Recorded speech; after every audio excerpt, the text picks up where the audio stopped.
തിരുവനന്തപുരം നെയ്യാറ്റിൻകരയിൽ യുവതിയെ വെട്ടിപ്പരുക്കേൽപ്പിച്ച പ്രതി പിടിയിൽ.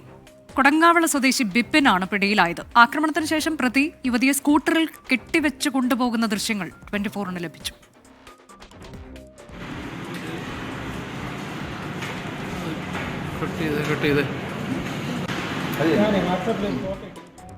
MG പ്രതീഷ് വിശദാംശങ്ങളുമായി. പ്രതീഷ്, ഇയാളെ എങ്ങനെയാണ് പോലീസ് പിടികൂടിയത്? മറ്റു വിവരങ്ങൾ എന്തൊക്കെ? അനുജ, ആക്രമണത്തിന് ശേഷം ഒളിവിൽ പോയ പ്രതി ബിബിനാണ് ഇപ്പോൾ പിടിയിലായിരിക്കുന്നത്. ഇന്ന് ഉച്ചയ്ക്ക് 12 മണിയോടെയാണ് നെയ്യാറ്റിൻകര വെൺപകൽ സ്വദേശിയായ സൂര്യഗായത്രിയെ ആൺസുഹൃത്ത് വെട്ടിപ്പരിക്കേൽപ്പിച്ചത്. കൈക്കും കാലിനും തലയ്ക്കും ഗുരുതരമായി പരിക്കേറ്റിരുന്നു.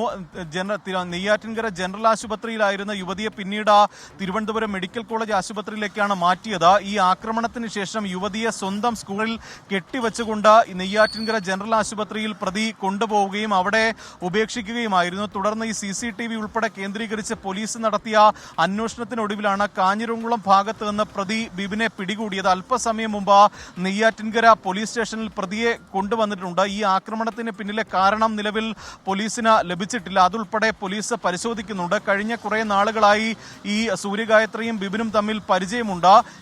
എന്താണ് ഇത്തരത്തിലൊരു ക്രൂരമായ കൃത്യത്തിലേക്ക് നയിച്ചതിന്റെ കാരണമാണ് പോലീസ് നിലവിൽ പരിശോധിക്കുന്നത്. എന്തായാലും വിശദമായി പ്രതിയെ ചോദ്യം ചെയ്ത് വരുന്നു എന്നതാണ് പോലീസ് നൽകുന്ന വിവരം. നെയ്യാറ്റിൻകരയിൽ യുവതിയെ ആക്രമിച്ച സംഭവത്തിലാണ് പ്രതി ബിപിൻ പിടിയിലായത്.